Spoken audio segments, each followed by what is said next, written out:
प्यारी साथ संगतियों, ये कलयुग का भयानक समय है और इस भयानक समय में मन इंद्रियां बड़े जोरों पे हैं। हर इंसान आज इतना चतुर चालाक, इतना होशियार अपने आप को मानने लगा है कि भगवान को तो वो कुछ समझता ही नहीं। उसे लगता है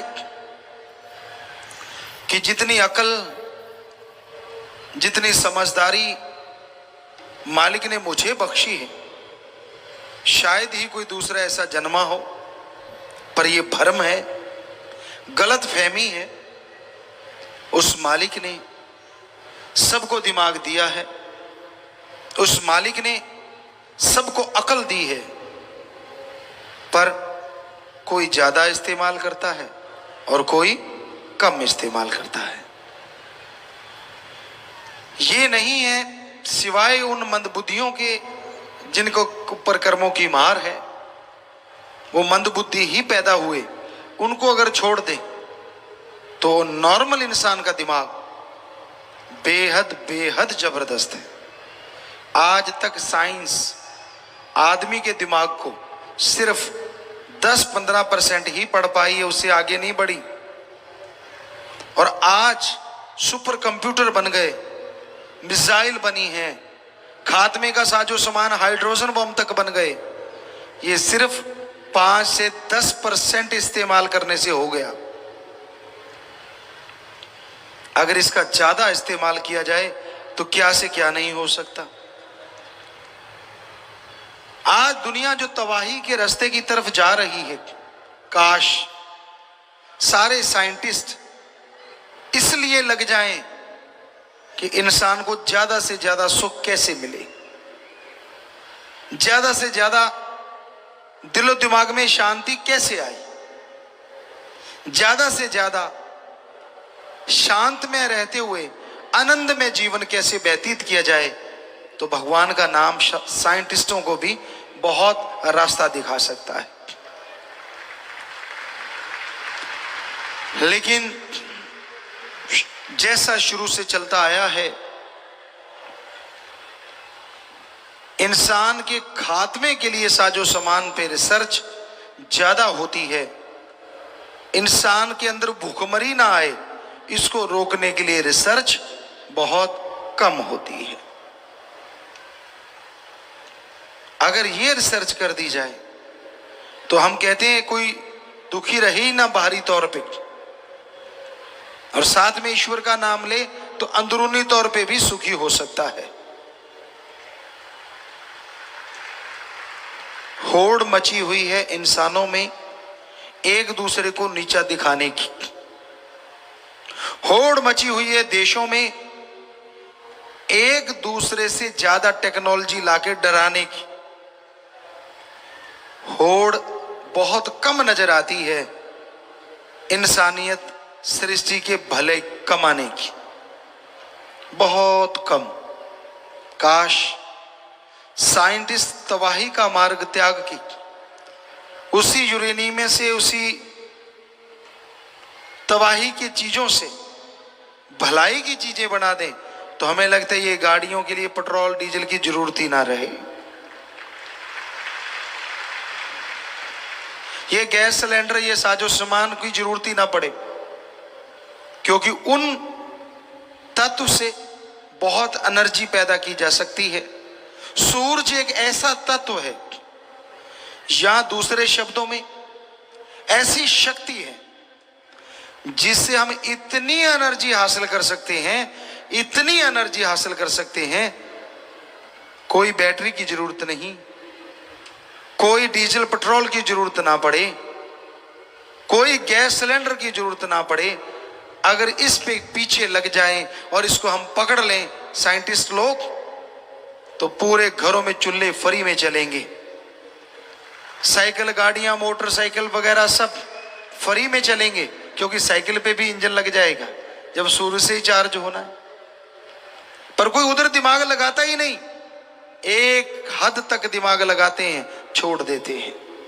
और बेचारा कोई सीधा साधा बंदा उसको पकड़ ले तो उसको कह देते हैं तू नहीं कर सकता, तो कानूनी दायरे से बाहर है।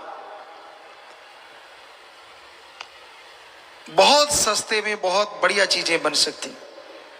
डीएनए के इलाज के लिए हमारे डॉक्टर, हमारे साइंटिस्ट अगर लग जाएं, जो रामायण काल में होता था कि आदमी का डीएनए ठीक कर दिया जाता था और वो सैकड़ों साल जिंदगी जीता रहता था, कभी भी उसको दुख नहीं आता था। लेकिन यहां तो दवाई की सारी फैक्ट्रियां बंद हो जाएंगी। वो होने क्यों देंगे डीएनए की टेस्ट? कितनी दवाइयों के बैठे हैं। अब सोच के देखिए, पूरे वर्ल्ड में सबसे ज्यादा मुनाफा कमाते लोग इससे 3 के 33 लेते हैं। बुरा ना मानना, और क्षेत्रों में भी यही हाल है, पर ख्याल में आ गया तो जो ख्याल में आ गया हमने बोल दिया। हमें ऐसा लगता है, ये हमारे विचार हैं। हो सकता है 3 के 300 भी होते हो, हमें क्या पता। हो तो क्या 3 के 13 ही होते हो, क्या कह सकते हैं। लेकिन है गड़बड़ जरूर, पक्का है। वरना एक ही दवाई एक ही जगह पे हमने देखी है, 3 रुपए की भी मिलती है और 30 रुपए की भी मिलती है। क्यों भाई? सेम साल्ट है, सेम सब कुछ है। वो बेचारा कोई दानिशमंद देता है, कमाई नहीं करता। वो कहता मैं भी 5 पैसे या 10 रुपए से कमाता हूं, इसका मतलब 2 रुपए 90 पैसे की पड़ती है, और उसी के 30 रुपए भी हमने लेते देखा लोगों को।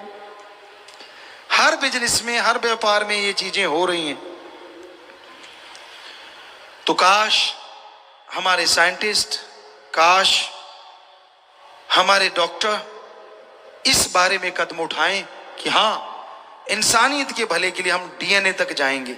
हमने यहाँ के डॉक्टरों को बोला है, हमारे सत्संगी डॉक्टर यूएसए में भी हैं, हर जगह वो आए भी हैं, तो हम उनको कहते रहते हैं कि बेटा ऐसा रिसर्च करो कि डीएनए के बारे में आप सर्च करो, क्योंकि ऐसा हुआ है, कभी ऐसा था। यहां बहुत सारे आज डॉक्टर भी आए होंगे, क्या आप बता सकते हैं? हम डॉक्टरों से ही पूछना चाहेंगे। शाम को लोग तलवारों से लड़े, भालाओं से लड़े, यहां तक कि एटम की शक्ति का भी सामना करा, जख्मी हो गए बुरी तरह से, वो बेहोश हो गए, लेकिन अगले दिन तलवार लेके फिर लड़ रहे। कैसे? महाभारत का पढ़ के देखो, कितनी बड़ी साइंस थी तब। एक स्नेह लेप नाम था, कितना भी बड़ा जख्म हो, स्नेह लेप, कितना भी बड़ा जख्म, रात को लुगदी बना के भर देते थे, सुबह तक जख्म भर जाता था। क्या था वो? इंडिया में था। आप मर्रम देते रहते हैं कि झरीट 10 दिन तक ठीक नहीं होती, दे तेरे की ये ट्यूब लगा ले, वो ट्यूब लगा ले, ज्यादा है तो 2 इंजेक्शन चढ़ा ले। लो जी, जो इंजेक्शन से डरता वो बेचारा पहले ही नहीं आता, यार 10 दिन ठीक है अपने को।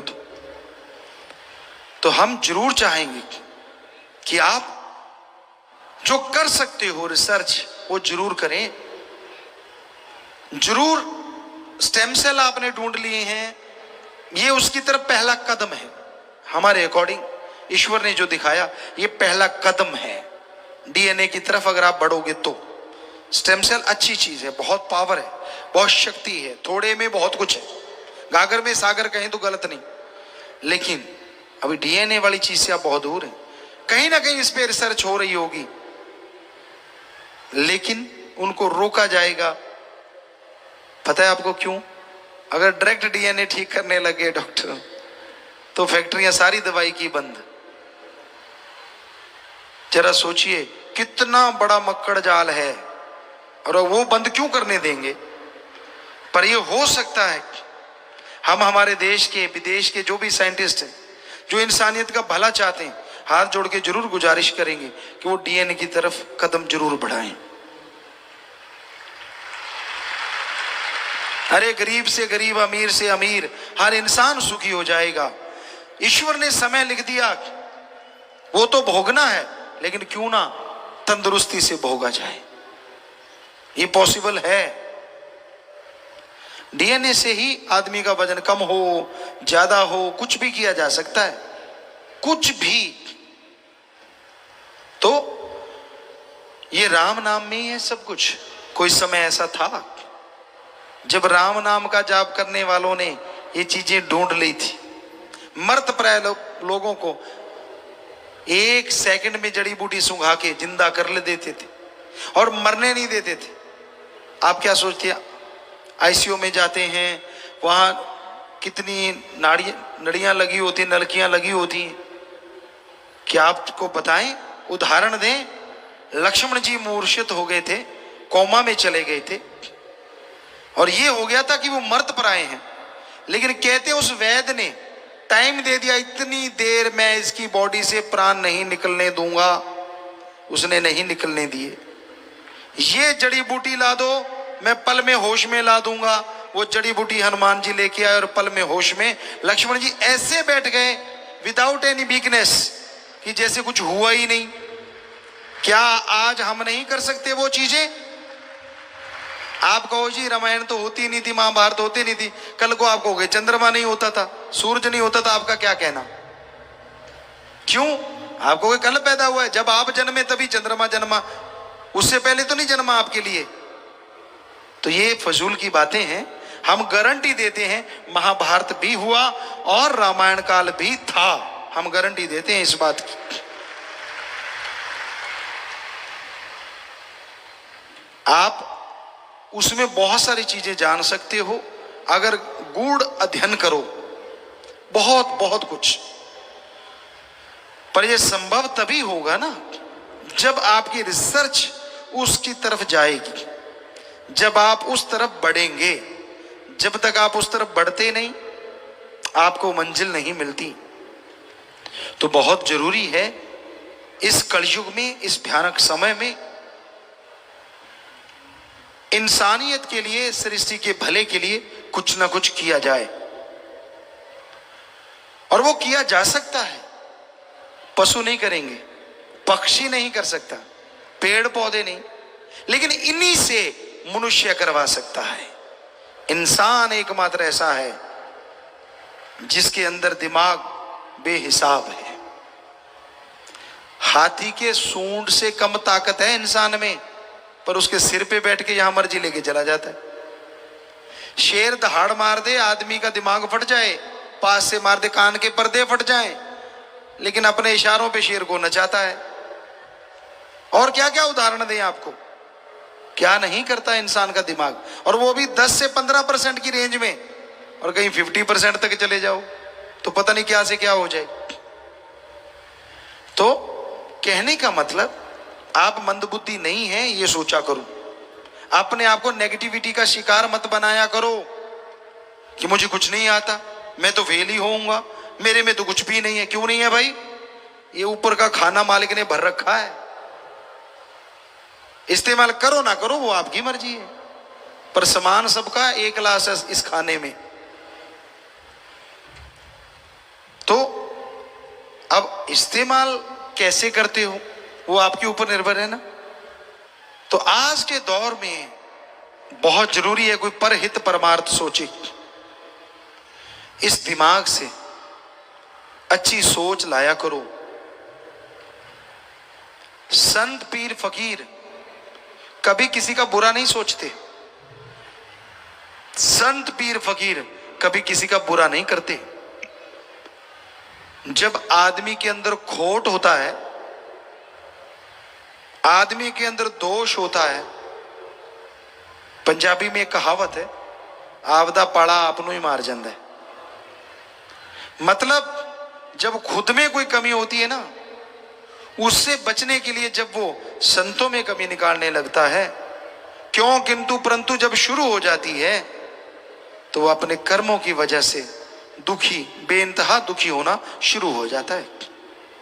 अपने आप को बचाने के लिए हथकंडे अपनाता है, दूसरों का इस्तेमाल करता है। पर क्या आप जानते हैं कोई ऐसा भी है जो आपके दिमाग की बात आने से पहले पढ़ लेता है, जो बोलने से पहले जानता है आप क्या बोलोगे, और जो वीडियो बना रहा है आपकी लाइव कि हाँ ये बंदा ये कर रहा है, जो करता है सो भरता है। जितने मर्जी गप मारते रहो फकीर के सामने, जो मर्जी कहते रहो, फकीर देखो हाँ बेटा, अच्छा बेटा, अच्छा बेटा। फकीर ने क्या लेना भाई? पर आपको लगता है मैंने बुद्धू बना दिया। भूल जाते हो आपने अपने आप को बुद्धू बना लिया, क्योंकि वो राम है, वो अल्लाह है, वो वाहिगुरु है, वो गॉड है, वो ईश्वर है जो सबके अंदर बैठा हर पल हर क्षण का हिसाब रखता है। वो जानता है तू बंद कमरे में क्या करता है, वो जानता है दूसरे के कंधे पे रख के तू कैसे चलाता है। वो अनजान नहीं है। अरे तेरे जैसे अरबों बनाए हैं उसने, क्यों भूल जाता है? वो दिमाग को फिट करने वाला है। कई बार आदमी को लगता है यार भगवान है ही नहीं, तो क्या जो कहते भगवान है ही नहीं, आदमी जैसा दिमाग बना के दिखाओगे? आदमी छोटो, आप कीड़े जैसा नहीं बना सकते, अभी तक तो बना नहीं।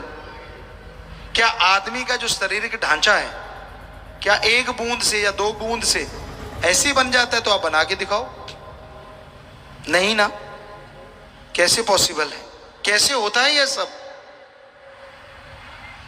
कमाल की रचना करता है वो रचयिता। 2 सगे भाइयों के हाथों के निशान अलग अलग होते हैं। 2 सगे भाइयों की तकदीर कई बार अलग अलग देखने में मिलती है। एक ही मां, एक ही बाप, एक ही रगों में बहने वाला खून, पर दोनों की तकदीर अलग क्यों? बताइए, बताए कोई साइंटिस्ट का कौन से जीन्स में कमी आ गई भाई? मां भी अमीर, बाप भी अमीर, एक बेटा अमीर और एक गरीब, क्यों? दोनों की औलाद, दोनों का खून। तो बहुत सारे ऐसे सवाल हैं जो साइंस मुंह बाए खड़ी रह जाएगी, उसे समझ नहीं आएगी, पर हां रूहानियत में इसका जवाब है। जैसे कर्म करते हो वैसा फल आने वाले टाइम में भोगना पड़ता है। मन घड़ंत चीजों पे आप चलते रहते हो, और मन इतना जालिम है जो इंसान को डुबोने में ज्यादा देर नहीं करता। कई बार आपको बात सुनाई है आत्मा और मन की, कई बार उदाहरण दिया है आपको कि एक बुजुर्ग माता थी, उसने 2 पालतू पशु रखे हुए थे, एक था बंदर, एक था बकरा। एक दिन क्या हुआ, सब्जी काट रही थी, फ्रूट पड़े थे, अचानक संदेश आया कि उनके घर मेहमान आने वाले। तो उसने सोचा चलो दुकान से कुछ सामान ले आऊं। वो चली गई, सब्जी काट रही थी, फ्रूट वहीं पड़ा था, बकरा बंधा था, बंदर बंधा हुआ था। लेकिन हुआ क्या, जब वापस आई तो सारा फ्रूट गायब था और बकरा सब्जी में मुंह मार रहा था, खुला हुआ था। बुजुर्ग औरत ने आप देखा ना ताप, डंडा लिया, उठा और 8-10 धर दी। पड़ोसी देख रहा था, उसने रोका, ए माता रुक, ताई रुक। कहने लगी बेटा क्या है? मर जाना, मेरी सारी सब्जी खा गया बकरा। ताई ये गलत। कहते सही क्या है? कहते मैं देख रहा था, ये तेरा जो बंदर है ना, इसने गल से रस्सा निकाला, सारी फ्रूट चट कर गया, आधी सब्जी चट कर गया, और बाद में बकरे का रस्सा खोल दिया, खुद के गले में डाल के आराम से बैठा है। काम उसका है, पड़ बकरे की रही है। तो उसी तरह काम आपके मन का होता है और पड़ आत्मा की रही होती। नेगेटिविटी जिनके अंदर होती है ना, किसी पे उनको यकीन आता ही नहीं, और ऐसे लोग कभी किसी के यकीन के पात्र बन ही नहीं सकते। कितने ही अपने आप को चेंज कर लें, कुछ भी कर लें, बिन पैंदे की लोटे की तरह होते। ना वो राम में यकीन, ना भगवान में यकीन, ना पीर फकीर में यकीन। वो बात सुनाया करते हैं, जमुना गया तो जमुना दास और गंगा गया तो गंगाराम। मतलब जिसने लाया गली ओदे वर तुर चली। अजीबो गरीब बातें हम देखते रहते, चुप रहते हैं, मुस्कुराते रहते हैं, मालिक से दुआ करते रहते हैं सबको सद्बुद्धि बख्शे। लोगों को अपना सिक्का चलाना होता है। जब लगा कि सिक्का नहीं चला तो गड़बड़, और चल गया तो खोटा भी अच्छा। तो राम का नाम इस कलयुग में अति जरूरी है। ओम हरि अल्लाह वाहिगुरु के नाम के बिना आपको सद्बुद्धि नहीं आएगी। आप दूसरों के भले की तो छोड़ो, अपना भी भला नहीं कर पाओगे। राम नाम का सुमरन करना पड़ेगा, भक्ति करनी पड़ेगी। 15 मिनट करो, आधा घंटा करो, वो आपकी मर्जी, पर करो। उससे आपको सही रास्ता मिलेगा, उसी से आप परम पिता परमात्मा की खुशियां हासिल कर पाएंगे। और राम का नाम लेना कितना आसान है। आपको लगता है कि नहीं, पर है आसान। साईं मस्ताना जी, शास्त्रनाम जी दादा ने सिर्फ 3 ही शब्द बना दिए, और अगर एक ग्रंथ दिया होता तो क्या करते आप? अब 3 शब्द भी आप जाप नहीं करना चाहते। कई लोग बड़ा अजीबोगरीब जवाब देते हैं, गुरुजी टाइम नहीं लगता। कमाल है यार, पोटी नहीं जाता क्या? जाता है। आजकल के बच्चे तो आधा घंटा फोन पे मत्था मार के निकाल के आते हैं। उसकी जगह फोन ना ले, राम का नाम जपता रहे, उधर भी काम और उधर भी काम, क्या पता कब मिल जाए राम। पर ना जी, बता कौन सा तेरा काम छुड़वाया? गाड़ी चला रहा है, चलाता जा, हाथों से गाड़ी चला, पैरों से क्लच ब्रेक रेस दबा, और जीवा को अल्लाह वाहिगुरु यार के साथ लगा। बता क्या काम छुड़वाया तेरा? तेरी गाड़ी भी जा रही है और उधर वाली गाड़ी भी जा रही है, क्या पता कौन सी गाड़ी कहां पहुंच जाए।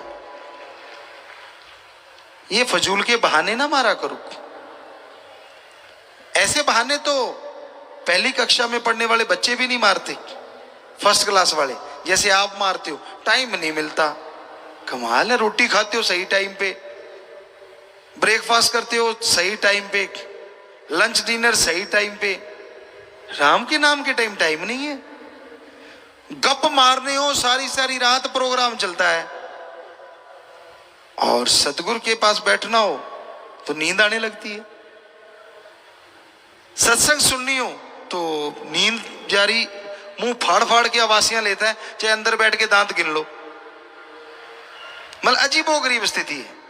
गप मार रहे हो, फिर जोश देखो, अच्छा सामने वाला पूछता है मतलब फिर क्या हुआ, वो चुगली निंदा 2-4 और धर देता है, ये हुआ वो हुआ। मतलब इतने चटकारे ले लेके करते, इतना तो अब किसी कंपनी की मशहूरी ना हो जाए, उस गोली में नहीं होता, चूर्ण वाली में। आप समझी गए? तो राम नाम के टाइम पता नहीं आपको क्या हो जाता है, तब क्यों नहीं जाप करते भाई? कपड़े प्रेस करना आप नहीं भूलते। हम कहते हैं, ऐसा नहीं कहते कि मत प्रेस क्यों करते हो, करो।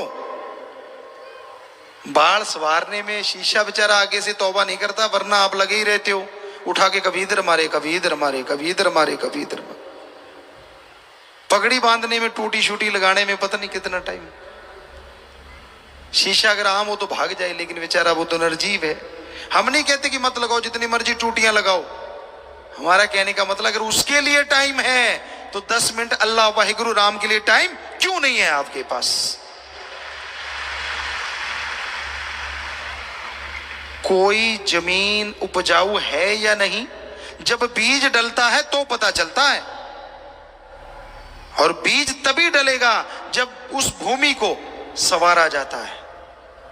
पहले हल चलाते हैं, घास फूस साफ करते हैं, फिर पानी देते हैं, खाद डालते हैं, बीज डालते हैं, तो फसल होती है ना।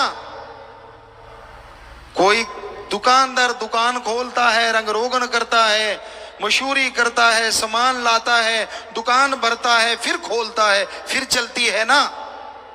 बच्चे पढ़ाई करते हैं, फर्स्ट क्लास से लेकर डिग्री डिप्लोमे तक कितने साल लगाते हैं, तो मास्टरेट बनते हैं ना, तो वो डिग्रियां हाथ में आती हैं,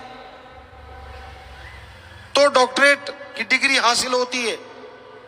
और इधर आप कहते नहीं, हमें कोई भगवान दिखा दे, परमात्मा दिखा दे, हम मान जाएंगे। वाह भाई वाह, आप तो वो मूर्खों वाली बात करते हो कि कोई जाए और कहे बीज दे दे भाई, वो कहेगा ये ले 1 किलो, इसको डालना, तेरे 10 मन दाने निकल आएंगे। और आपको ना भाई, पहले 10 मन निकाल के दिखा दे किलो में से। हंसी आती है ना?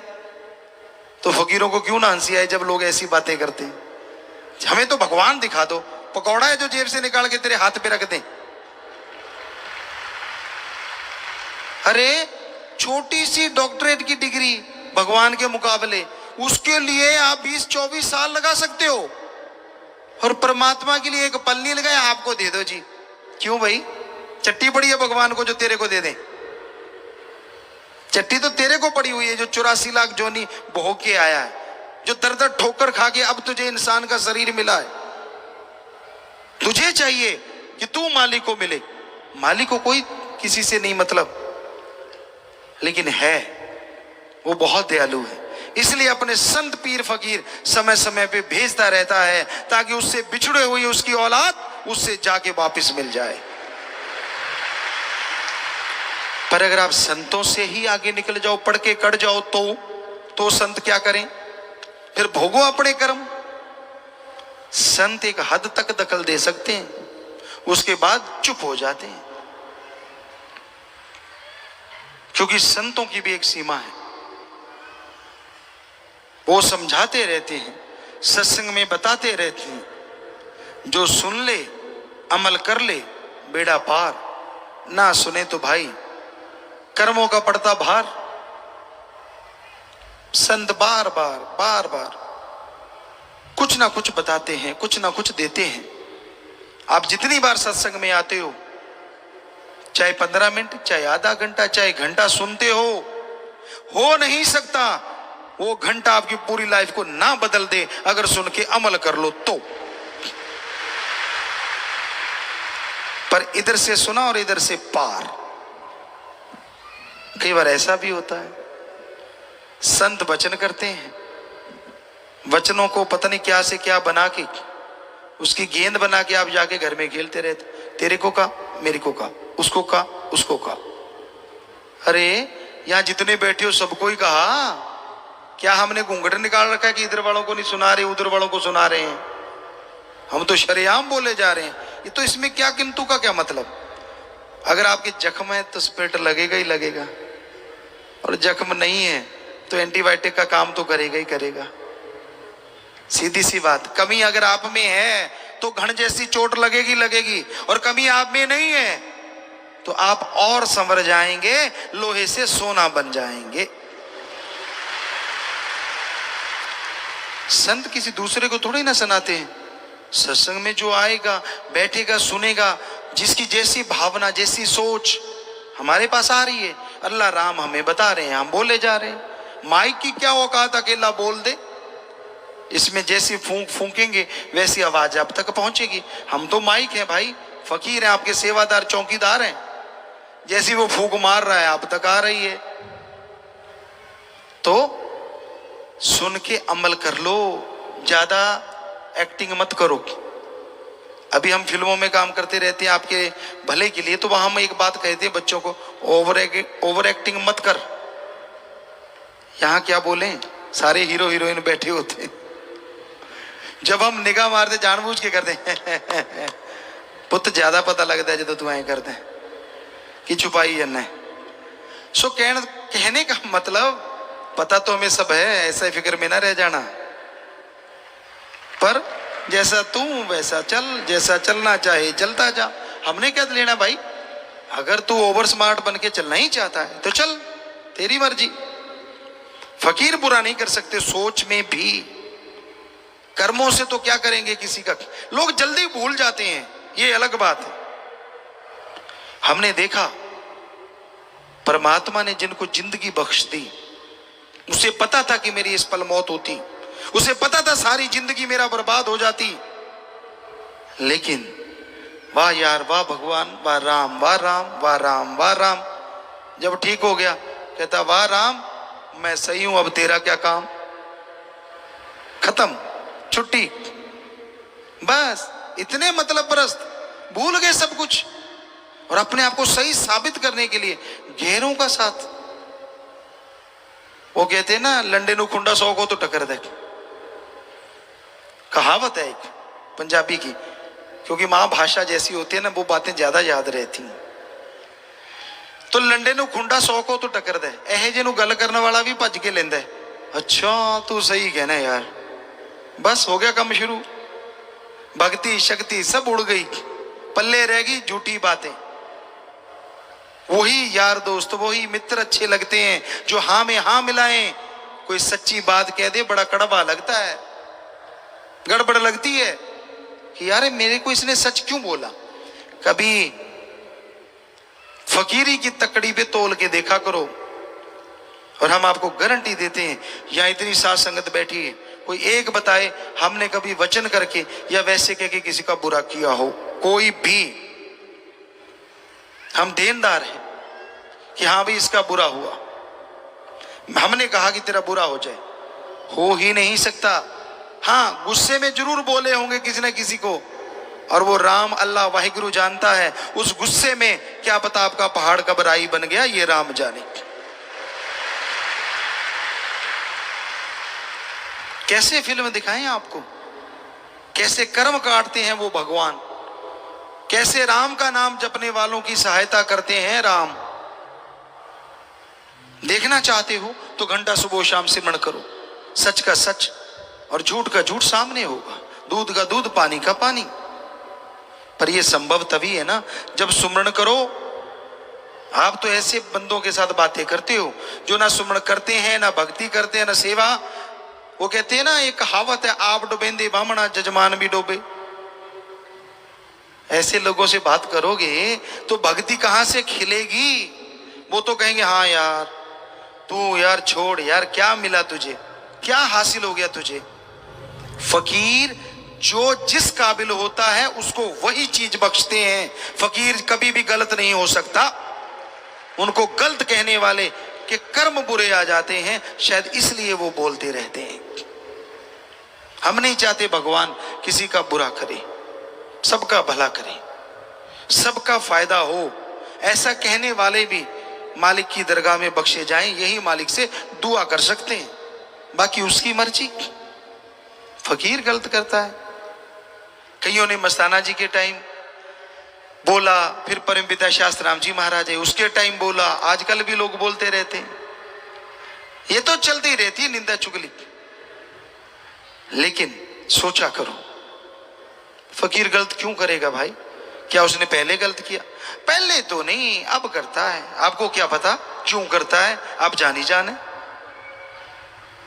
और जब सच्ची बात बताओ फिर कहते हो अगर ओहो ही कहना था तो वैसा किया ही क्यों। तो हमारा कहने का मतलब, आप किसी को बुरा मत कहो जब तक उसके बारे में जानते नहीं। जान गए तो भी बुरा ना कहो। क्यों? कल को वो अच्छा हो गया और आपने उसको दोस्त बनाया, अगर बुरा कहा हुआ है तो फिर क्या होगा। सच्ची बात कड़वी लगती है। कोई सच कह दे, हम रोज आजमाते हैं, कोई सच कह दे तो मिर्ची लगती है, और कोई लिपा पोती करता रहे तो वो अच्छा लगता है। तो भाई नेचर बदलनी चाहिए। फकीर सबका भला मांगते हैं, तरवर फल नहीं खाते है, सरवर पीवन नीर, परमार्थ के कारण संतन भयो शरीर। तरुवर पेड़ पौधे फल खुद नहीं खाते, सरोवर मीठे समुद्र या समुद्र पानी खुद नहीं पीते, सब दूसरों के लिए होता है। और वैसे ही संत सब कुछ समाज के भले के लिए करते हैं, पर्सनल उनका अपना कोई हित नहीं होता। लेकिन पता नहीं, इंसान की बुद्धि भ्रष्ट जब हो जाती है उसे लगता है, तो भाई हम तो गुजारिश कर सकते हैं। एक कहावत है, पहला मंजे थल्ले सोटी मार। मतलब पहले खुद के बारे में तो विचार कर ले, तू कहां से 30 मार भगता गया। कौन सी ऐसी भक्ति कर रखी है जो तू फकीर को पहचान गया। फकीर की बात में राज होता है, उसे गलत तरीके से मत लिया करो। अगर उसने वचन कहा है 100% आपका फायदा होगा, नुकसान नहीं होगा। तरोड़ मरोड़ के चटकारे ले लेके मसाला लगा लगा के कुछ और ना बनाया करो। मर्जी आपकी, हमें कोई दुख नहीं लगता, और लगता भी है।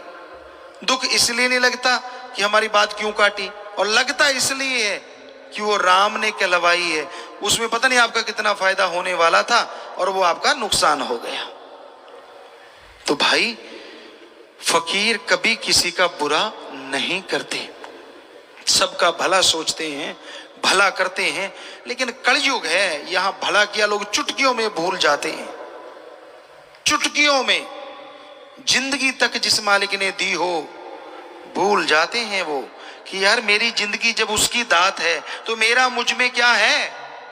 ऐसे तो नहीं गुरु साहबानों ने लिखा, मेरा मुझ में कुछ नहीं, जो कुछ है सो तेरा, तेरा तुझको सौंपते क्या लागे है मेरा। ये दो लाइनें ही अगर कोई मान ले तो राम का ऋण कभी ऐसा हो ही ना कि उतार पाए। उसको पता है कि लाइफ में ये पल था और अब ये पल है किसकी वजह से। तो मतलब ही नहीं है कि इंसान उस राम के प्रति कभी गलत बोले, भगवान के प्रति कभी गलत बोले। लेकिन ये यहां से जिंदगी यहां मिली, और जैसे आपको बोला कि जब सब कुछ ठीक है तो राम का क्या काम, और जब नुकसान होने लगा, घाटा पड़ने लगा, आजा राम आजा राम। तो ये सही नहीं है। एक रस तो रहिए कम से कम, उसका शुक्राना करोगे, हम गारंटी देते हैं शुक्राना नहीं करवाएगा वो, बदले में ढेर लगा देगा वो खुशियों के, दया में रहमत के, कृपा दृष्टि के। हाँ, आप मानो ना मानो वो एक आपकी मर्जी है, आप अपनी राय रखते हैं। आप हर कोई मर्जी के मालिक हैं, आप पशु नहीं हैं जो खूंटे से बंधे हुए हैं। हर इंसान अपनी मर्जी का मालिक, हर किसी में अपनी अकल है। पर कईयों को हमने देखा, जो उनको पहले देखा कई सालों वही हाल, वही अहंकार, वही खुदी, वही सब कुछ, ना बदले। तो भाई फकीर ये नहीं कहते कि तू मेरी पूजा कर, फकीर कहते पूजा उसकी कर जो तेरे अंदर रहता है, पूजा उसकी कर जिसने सारी सृष्टि को बनाया है, पूजा उसकी कर जो अल्लाह वाहिगुरु राम है, उसकी पूजा कर। और पूजा के लिए पैसे ना चढ़ा, पूजा के लिए नोट बोट की जरूरत नहीं है, उसकी पूजा करनी है।